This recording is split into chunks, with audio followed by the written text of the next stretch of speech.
Okay, guys and girls, so I'm sitting inside the Rover P4 105R, and this is the unusual one in the group. So it's actually an automatic. The other unusual thing here is that brake pedal is top hung, whereas normally P4 brakes and clutches go into the floor. This is the only model that had that brake. So this, as I said, is automatic. Try and get the words. So you've got the selector here, you've got drive up the top, emergency low, and then you've got reverse. And then you've got a small selector that controls when and where the overdrive changes. Now this is actually an addition to the first ones. The first ones didn't have this. So they've just got that. Now, the way this thing works, it's got a torque converter, a single dry plate clutch, which is vacuum operated, a 2-speed with reverse, the 2 forward speeds are synchromesh, and then an overdrive. So this button on the top, that controls the vacuum. So when you push that in, the vacuum comes, withdraws the clutch. The clutch is only used to engage the gear. It's not used in any time during driving. So literally it's just used to, you disengage the clutch, you put it into drive, and then that's it until you go to take it out of drive into neutral. Neutral is this middle position here. It also has a inhibitor switch, so it can't be started in drive or reverse or emergency low. But you are completely relying on your handbrake because there is no internal system like a parking pole or anything in a normal automatic. So as I said, it's got a 2-speed gearbox. So your drive gear, get that in focus, which is that position, which is your normal position. What you do there is it uses the torque converter to convert, to change the torque ratios from 0. I can't remember the figures and they mean nothing to me, but it basically multiplies the torque, so you're getting the most of it from 0 up to about 25 miles an hour, when it's then pretty much direct fluid coupling, and it's using second gear. So you're driving in second gear at about 30 miles an hour. It then automatically changes into overdrive. If you keep your foot down, it will take longer to change into overdrive. So if you're really pushing it, it takes longer to change into overdrive. Your emergency low position down the bottom is first gear, which you would only use for restarting on a very steep hill or going down a very steep long hill. Reverse, that's exactly. I have got permission. Sorry, the owner's wife just stuck her head out the door and I just said I've got permission. So that reverse is just your normal reverse. But again, you push the button on the top, activate the clutch, and then change your gear. Now, I had the pleasure of taking this for a drive yesterday, just around the car park here, and it was superb. Now, what I'll do is I'll just open the bonnet up. This is going to be a bit tricky, just one-handed, because the control unit for... Hang on, I'm going to stop for a sec, back again. So this is the control unit for the clutch. So it's using intake manifold pressure. You have a solenoid switch in here, and then that is what controls the clutch. So the button on the top activates the solenoid, button on the top of the gear stick activates the solenoid, withdraws the clutch. You also have things like throttle position switching for the overdrive, and this has power brakes. Oh, very advanced power brakes. I don't have that. And of course, with that top hinged brake pedal, there's your master cylinder sitting right there. On the others, it's right underneath the car and the chassis. Tricky to get at.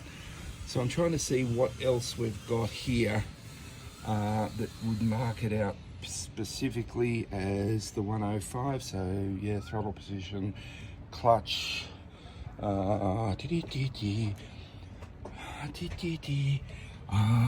this will be the gear change rod going down here to the gearbox, I presume, and then there's a pivot on there.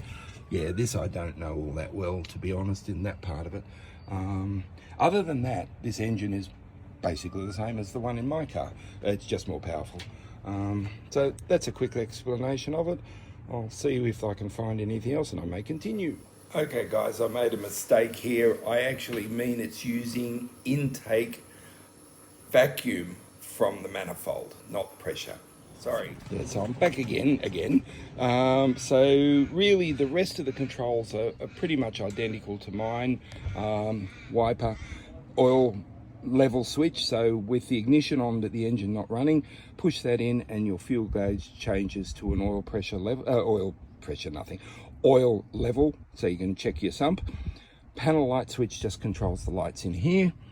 In the middle here is your fuel changeover, so you've got a reserve or main. The difference here, these two lights, I don't have this one. This is the blinker telltale for your blinker stalk, which is that one. This is your high beam. I've got that, but mine's in the center. You've got generator warning light to show that it's charging, oil pressure warning light, which is bright green, and this one is a yellow one, which is your choke warning light. So the choke is that T-shaped lever next to the gear stick. When that's pulled out, it's got a button on it, that a switch on it, that when the car warms up to a certain level, it turns that light on to tell you.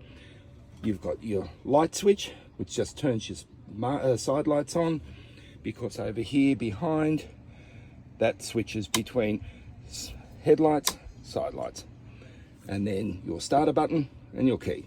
Apart from that, it's the same as mine. The difference is that gearbox, but yeah. Okay, so the outside of the car, and I showed in the video I did of the display day, is standard P4. So this is the high front, unlike that. So Clementine's got that front on my car. So this is the high front where they've moved the blinkers up, parking lights and everything else. The center of the section of the car, can't get enough distance here, is the same as mine, and in fact if we look at that one, it's the same. Suicide doors, etc. But of course then at the back we have the higher boot with the new blinker arrangements. Again, mine is that back on it, on Clementine, and then we don't have the plinths over the number plate. But other than that, it's all pretty much the same. Oh, and the triple paned, the bigger rear window with the 3 pieces of glass, whereas mine is that type of window. So that's just a quick walk around. Anyway, that'll do on the 105R, but as I said, I took it just around this car park yesterday, and I'll give you a sweep around. And then it also goes, there's another block behind, so I went out through there, around the back. Oh, focus, come on, it's focusing on my hand.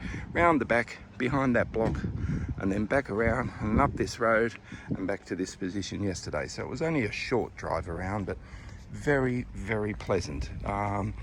And the other interesting thing was, we then drove from here in Wallerawang to Mudgee and Gulgong. We took the Castlereagh Highway until we got to Aaron's Pass, and then we cut down through Aaron's Pass, Windia, Hill End Road and back in, and that was steep and hilly, and this car went brilliantly. They are slow up the hill because they've only got the overdrive and the second gear, so it was down in second gear a lot. Sure, slow up the hill, but to be honest, my P4 Clementine, I would have been in second gear up those hills too and slow. But I tell you what, on flat, these things just lop along because they're in overdrive, and yes, the engine's hardly turning. They're brilliant. We were hard pressed to keep up, and we were driving a modern car yesterday. So we were driving one of these Rover 75s, not that one, but one of those, and we were hard pressed to keep up with that Rover 105R. Absolutely superb. Definitely on my shopping list. Anyway, we'll see you later, guys.